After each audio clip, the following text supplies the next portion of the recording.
The dust swirled around Rebecca Kelly's ankles as she hurried down the main street of Copper Creek, clutching her precious books to her chest. Eyes fixed ahead to avoid the judgmental stares that followed her every move.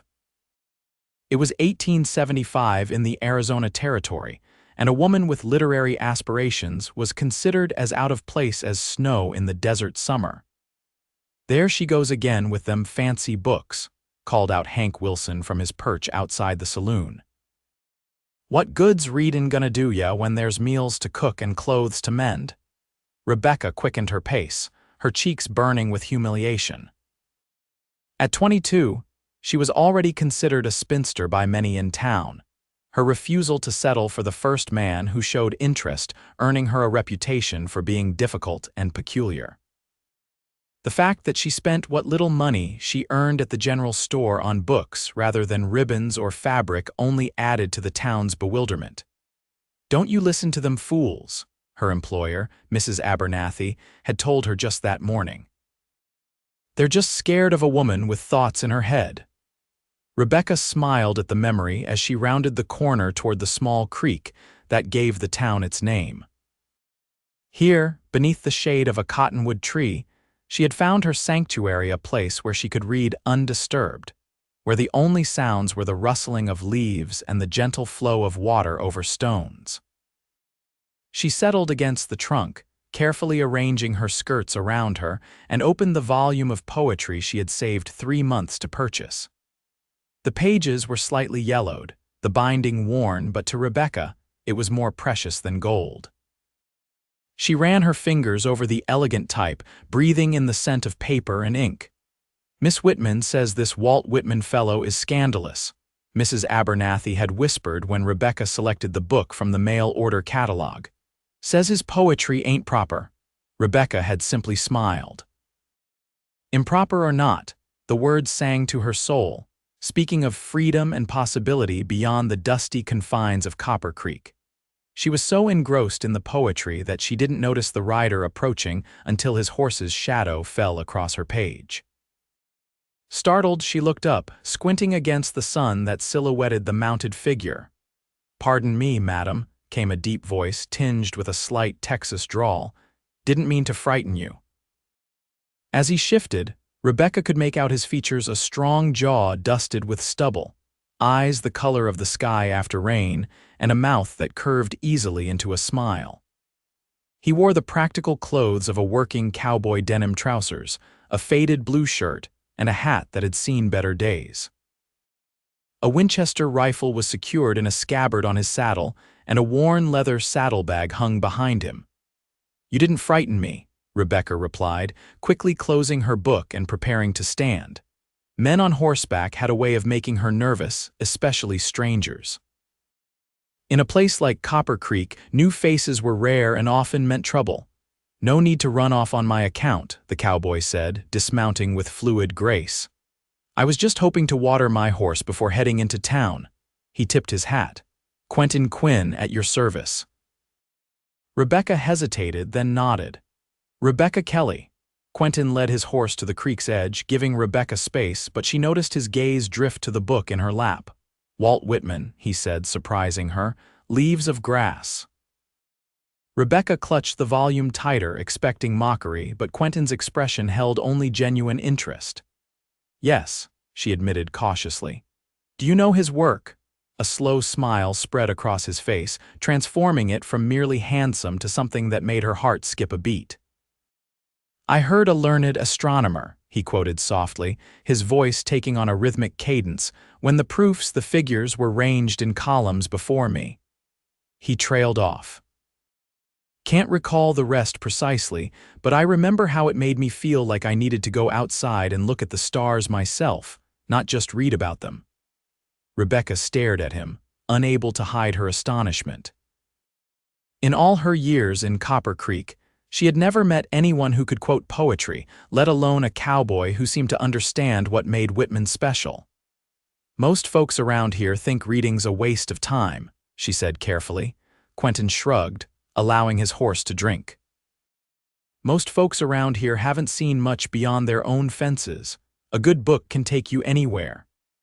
That's exactly what I've always thought, Rebecca said, excitement making her voice rise. It's why she stopped, suddenly self-conscious about her enthusiasm. It's why you brave the ridicule to carry books through town, Quentin finished for her, his expression kind. I noticed those fellows outside the saloon when I rode in didn't seem very welcoming to a lady with literary interests. Rebecca felt her face grow warm. They think I'm strange. A woman my age should be focused on finding a husband, not filling her head with useless stories. Quentin frowned, patting his horse's neck absently. Doesn't sound useless to me. Mind if I sit a spell? It's been a long ride and this is the first pleasant conversation I've had in days. After a moment's hesitation, Rebecca nodded and Quentin settled a respectful distance away, stretching his long legs before him. What brings you to Copper Creek, Mr. Quinn? She asked. Looking for work, he replied. I've been drifting since the war, taking jobs where I can find them. Heard the Double B ranch outside town might be hiring. Mr. Blackwell's place? Rebecca's brow furrowed.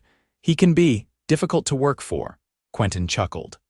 I've had my share of difficult bosses. Besides, beggars can't be choosers and my pockets are emptier than a saloon on Sunday morning. They fell into easy conversation, and Rebecca found herself telling this stranger more than she'd told anyone in years about her parents who had died of fever when she was 16, leaving her to make her own way. About her dreams of maybe, someday, writing stories of her own. About her small collection of books, each one purchased with carefully saved pennies. What about you? She asked finally. How does a cowboy come to know poetry? Quentin's expression grew distant. My mother, he said softly. She was a schoolteacher before she married my father, brought her books with her to Texas. Every night she'd read to us, me and my sisters. Said a person needs beauty in their life as much as bread. She sounds wonderful. She was, Quentin agreed, a shadow passing over his face. Lost her and Pa both to raiders during the war. My sisters went to live with an aunt in St. Louis, but I was 18 by then, old enough to make my own way. I'm sorry, Rebecca said, meaning it. Quentin nodded his thanks, then glanced at the position of the sun. I should probably head into town, see about that job before it gets too late. He stood, brushing dust from his clothes. It was a pleasure meeting you, Miss Kelly. And you, Mr. Quinn, Rebecca replied, feeling strangely disappointed to see him go. He gathered his horse's reins, then paused. Would it be forward of me to ask if you might be reading here tomorrow? I'd enjoy continuing our conversation. Rebecca felt a flutter of something unfamiliar in her chest. I usually come here after my shift at the general store, around this time. Quentin smiled, and that flutter intensified. Then perhaps I'll see you tomorrow. He tipped his hat and mounted his horse with easy grace. Happy raiding, Miss Kelly. She watched him ride toward town, a curious mixture of hope and apprehension filling her. She had learned long ago not to expect too much from people, especially men, but for the first time in years, she found herself looking forward to tomorrow with something more than resignation. The next day crawled by, each hour seeming longer than the last. Rebecca found herself checking the clock in the general store obsessively, earning a knowing look from Mrs. Abernathy. That handsome cowboy who came in asking after you this morning, the older woman said, rearranging a display of canned goods. He bought a book of poems. Rebecca felt heat rise to her face. He was asking about me, Mrs. Abernathy smiled. Wanted to know when your shift ended. I told him you usually finish up around 3. She paused, studying Rebecca's flustered expression. He seems different from the usual riffraff that passes through. Has manners, for one thing. We only spoke briefly, Rebecca protested weakly. Hum. Mrs. Abernathy hummed, clearly unconvinced. By the time 3 o'clock arrived, Rebecca's nerves were stretched tight as piano wire. She changed out of her work apron, collected her books, and left the store with as much dignity as she could muster under Mrs. Abernathy's amused gaze. The walk to the creek seemed both too long and too short. What if he wasn't there? Worse, what if he was? What did one say to a poetry-quoting cowboy on a second meeting? but her worries dissolved at the sight of him already waiting beneath the cottonwood, hat resting on his knee, a small volume open in his hands. He looked up at her approach, his face brightening. "Miss Kelly," he greeted her, standing quickly. "I was beginning to think you might not come." "I always come here after work," she replied, trying to sound casual despite the rapid beating of her heart. "I'm glad of it," Quentin said, then held up the book in his hand. "I took the liberty of bringing something to share. It's not Whitman, but I thought you might enjoy it." Rebecca took the small volume, running her fingers over the embossed title, Sonnets from the Portuguese by Elizabeth Barrett Browning. "I haven't read this," she admitted. Quentin smiled. "Then we can discover it together." They settled side by side against the tree trunk, closer than they had sat the day before, and took turns reading sonnets aloud. Rebecca was captivated not just by the beautiful words, but by the sound of Quentin's voice giving them life, the way his expression changed with each emotion the poetry evoked. "How do I love thee? Let me count the ways," he read, his voice dropping to something soft and intimate that made her skin prickle with awareness. "I love thee to the depth and breadth and height my soul can reach." When he finished, silence hung between them, charged with something Rebecca couldn't or perhaps didn't dare name. "It's beautiful," she finally said, her voice barely above a whisper. "It is," Quentin agreed, but he was looking at her, not the book. Their meetings continued over the next week, becoming a ritual that the townspeople quickly noticed and began to gossip about. Rebecca found herself caring less than she expected. Quentin had indeed secured work at the Double B Ranch, riding out each morning and returning in time to meet her by the creek, often with a new book or poem to share. She learned that he had fought for the Union despite being from Texas, a decision that had made him unwelcome in his hometown after the war. He learned about her small dreams to perhaps one day teach in the school that was being planned for Copper Creek, to write stories that might transport others the way she had been transported. "You should do it," he told her one afternoon, after she had shyly shared a short story she had written. "You have a gift for words, Rebecca." It was the first time he had used her given name, and the sound of it in his mouth made her breath catch. "Most people think a woman's only gift should be cooking and childrearing," she said, unable to keep the bitterness from her voice. Quentin's expression darkened. "Most people are fools, as we've established." He hesitated, then reached out to touch her hand, his fingers warm against hers. "I've never much cared what most people think." The touch was brief, proper even, but it left her hand tingling and her thoughts scattered. Their idyll was interrupted the following day when Rebecca, hurrying to their meeting spot, found herself blocked by 3 men from the saloon. "Well, if it ain't the bookworm," said Hank Wilson, his breath reeking of cheap whiskey despite the early hour. "Heard you've been mighty friendly with that new cowboy, reading poetry together, how romantic." He drew out the last word mockingly. "Please let me pass," Rebecca said, trying to keep her voice steady as she clutched her books tighter. "Maybe it's time someone showed you there's more interesting things than books," another man said, reaching for her arm. Rebecca stepped back, fear climbing her throat when a cold voice cut through the air. "I suggest you gentlemen step aside." Quentin stood a few yards away, his posture relaxed but his eyes hard as flint. Rebecca had never seen him look so dangerous. "This ain't your business, cowboy," Hank said, though he took an involuntary step back.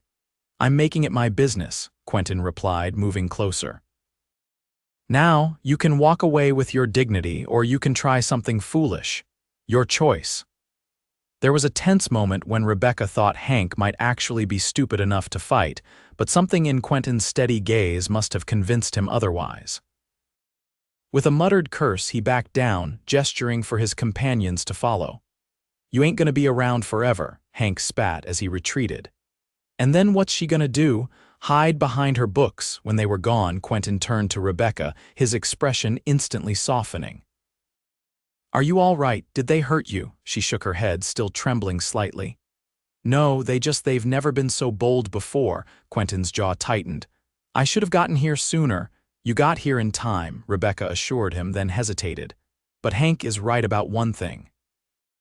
You won't be in Copper Creek forever. Men like you, they move on. Something flickered in Quentin's eyes. Is that what you think? That I'm just passing through, aren't you? Rebecca asked, vulnerability making her voice waver. You said yourself you've been drifting since the war. Quentin stepped closer, close enough that she could see the flecks of gray in his blue eyes. Maybe I've been drifting because I haven't found a reason to stay anywhere, until now. Rebecca's heart thundered in her chest. And what reason might that be? Instead of answering, Quentin gently took the books from her arms and set them on a nearby rock. Then, moving slowly enough that she could have stepped away if she wished, he cupped her face in his calloused hands. May I? He whispered. She nodded, unable to speak, and then his lips were on hers, gentle at first, then with growing urgency as she responded. It was everything the poets had promised and nothing like she had imagined, better, realer, a feeling that belonged to her alone and not to words on a page.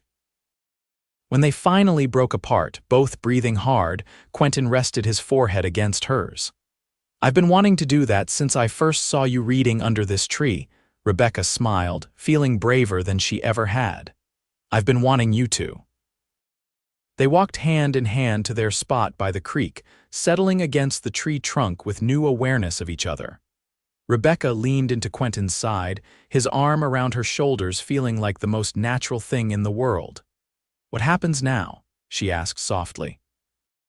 Quentin was quiet for a moment, his fingers idly stroking her arm.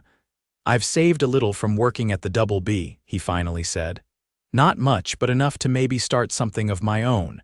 There's a small piece of land for sale just outside town. Good water, decent grazing.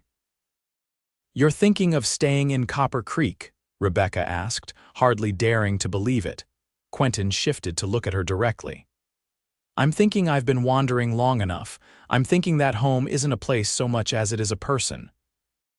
And I'm thinking that I'd like to read beside you for a very long time, Rebecca Kelly. If you'll have me. Tears pricked at her eyes, but they were tears of a joy so unexpected that it left her speechless. She answered him with a kiss instead, pouring everything she couldn't say into the press of her lips against his. The next few weeks passed in a blur of happiness tempered by the practicalities of life. Quentin continued working at the Double B while negotiating for the land he hoped to buy. Rebecca found herself dreaming of possibilities she had never allowed herself to consider a home of her own. Children who would grow up surrounded by books and stories. A partner who valued her mind as much as her heart. Not everyone in town approved of their courtship. There were whispers about that odd Kelly girl and speculation about what a capable man like Quinn saw in a woman with her nose always in a book. But for every sidelong glance or muttered comment, there were also those like Mrs. Abernathy who watched with approval as Rebecca bloomed under Quentin's attentions. He asked about setting up an account at the store, Mrs. Abernathy told Rebecca one afternoon as they unpacked a shipment of fabrics. Said he wanted to order some books for a home library. Seems pretty serious about putting down roots. Rebecca couldn't help the smile that spread across her face. He is. Mrs. Abernathy raised an eyebrow. And how do you feel about that? I feel. Rebecca paused, considering. I feel like I've stepped into one of my stories, except it's better because it's real. The older woman nodded approvingly. Well, it's about time someone in this town appreciated what you have to offer. That man looks at you like you hang the moon and stars. Rebecca blushed, but couldn't deny the truth of it. Quentin looked at her that way like she was something precious, something to be cherished, and she was beginning to believe she deserved it. Their happiness faced its first real test when Hank Wilson, still nursing a grudge, confronted Quentin outside the saloon late one evening. Rebecca heard about it the next morning from Mrs. Abernathy, who had gotten the story from her husband. That fool Hank challenged your young man right there in the street, Mrs. Abernathy said, clucking her tongue. Called him all sorts of names, said some very ungentlemanly things about you. Rebecca's stomach dropped. Was there a fight? That's the remarkable thing, Mrs. Abernathy replied. Mr. Quinn just stood there, cool as you please, and said he didn't fight drunk men over lies. Said if Wilson had something to say when he was sober, he'd be happy to discuss it like civilized men. Then he walked away. Hank was so shocked he just stood there with his mouth hanging open. Relief flooded through Rebecca, followed by a surge of pride.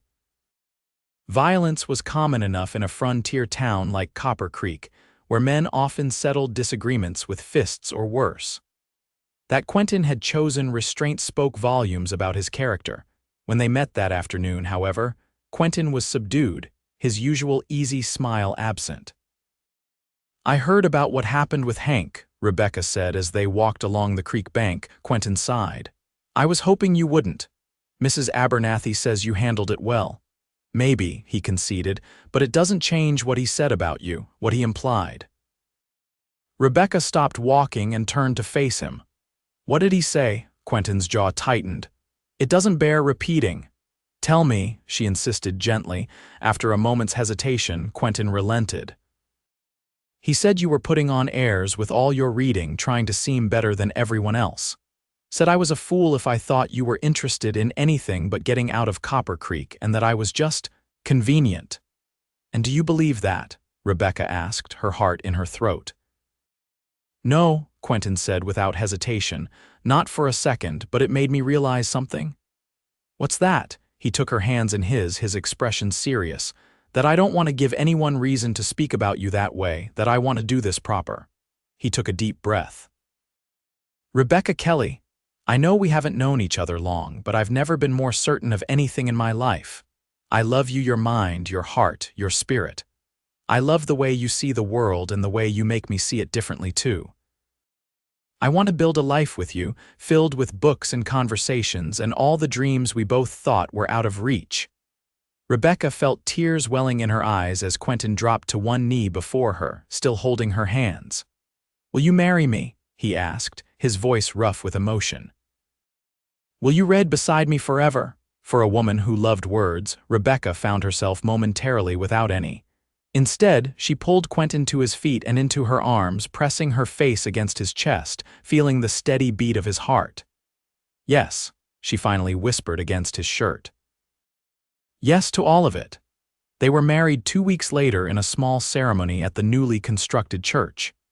Mrs. Abernathy had insisted on closing the store for the day and had helped Rebecca sew a simple but elegant wedding dress. To Rebecca's surprise, several townspeople attended, including some who had previously mocked her reading habits. "Folks around here just need time to understand something different," Mrs. Abernathy explained. "They're coming around to the idea that a woman with a book isn't such a frightening thing after all." The ceremony was brief, but meaningful. With Quentin and Rebecca exchanging vows, they had written themselves promises woven with references to the poems and stories they had shared beneath the cottonwood tree. "I vow to be your partner in all things," Quentin said, his voice steady despite the emotion shining in his eyes. "To build a home where books line the walls and ideas fill the air, to respect your mind as much as I cherish your heart, and to read beside you through all the chapters of our life together."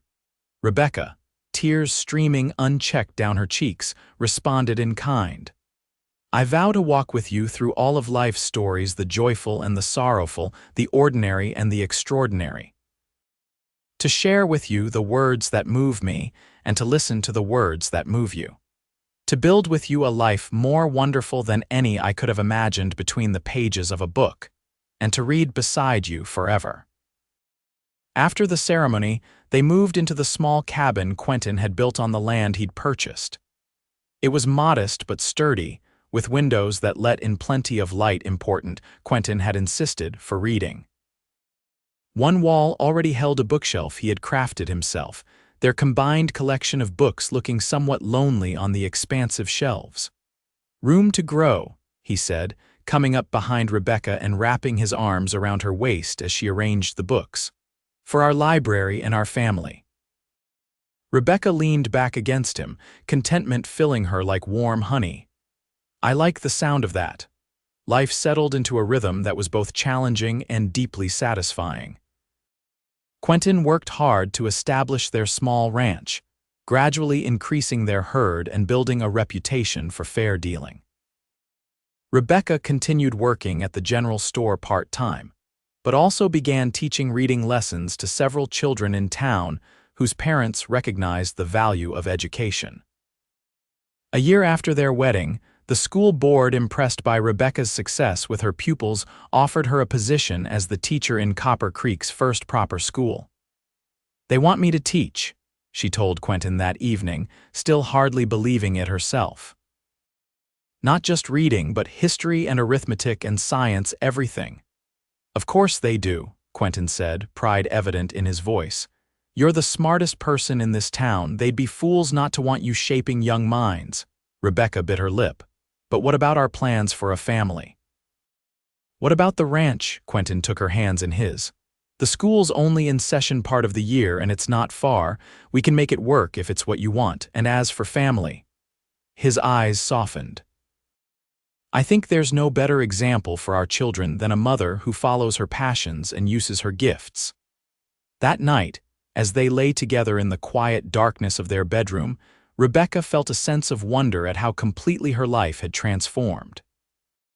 From a lonely young woman mocked for her love of books to a wife, soon-to-be teacher, and though she hadn't told Quentin yet, expectant mother. "What are you thinking about so intently?" Quentin murmured, his fingers tracing lazy patterns on her arm. Rebecca smiled in the darkness. "I was thinking that life is better than books sometimes." "Careful," he teased. "That's practically heresy coming from you," she laughed softly. "I mean that books gave me somewhere to escape to when reality was too harsh or too lonely. They showed me possibilities I couldn't see from where I was standing. But now..." She turned to face him, finding his silhouette in the moonlight filtering through their window. "Now I don't need to escape anymore. Now my reality is full of all those possibilities." Quentin pulled her closer, pressing a kiss to her forehead. "You know what my mother used to say about books? That they're not just escapes, they're maps. They don't just show us other worlds, they help us navigate our own." "Your mother was a wise woman," Rebecca said. "She would have loved you," Quentin replied softly. Rebecca took a deep breath, her heart full. "I have something to tell you." "What is it?" She took his hand and placed it gently over her stomach. "We're going to need to add some children's books to our library." There was a moment of stunned silence, and then Quentin was gathering her in his arms, his joy palpable in the darkness. "A baby," he whispered, voice thick with emotion. "Our baby. Due in the spring," Rebecca confirmed. "Just after the school term ends." Quentin laughed, the sound full of wonder. "Perfect timing." "I thought so too," she agreed, snuggling against him. "I was thinking, if it's a girl, maybe we could name her after your mother, and if it's a boy, perhaps after my father." "I'd like that very much," Quentin said, his hand still resting protectively over her stomach. As they drifted towards sleep, wrapped in each other's arms, Rebecca thought about the journey that had brought them here, a chance meeting by a creek, a shared love of words, a promise to read beside each other forever. It wasn't the life she had imagined for herself during those lonely days when books were her only companions, but it was infinitely better, a life where reality and dreams had somehow merged into something more beautiful than either alone. Their daughter was born the following May, Emily Grace Quinn, named for Quentin's mother and with Rebecca's father's middle name. She came into the world with a full head of dark hair and a lusty cry that the midwife declared was a sign of a strong spirit. "She's perfect," Quentin whispered, cradling his daughter with a tenderness that made Rebecca's heart swell. 10 perfect fingers, 10 perfect toes, and I'm fairly certain she already has your intelligence showing in her eyes." Rebecca laughed weakly, exhausted but happier than she had ever been. "She's 6 hours old, my love. I think what you're seeing is just her trying to focus." "Nonsense," Quentin insisted with a grin. "She's brilliant already, just wait, she'll be reading before she walks." As it happened, Emily didn't quite manage that feat, but she did show an early and intense interest in the books that surrounded her.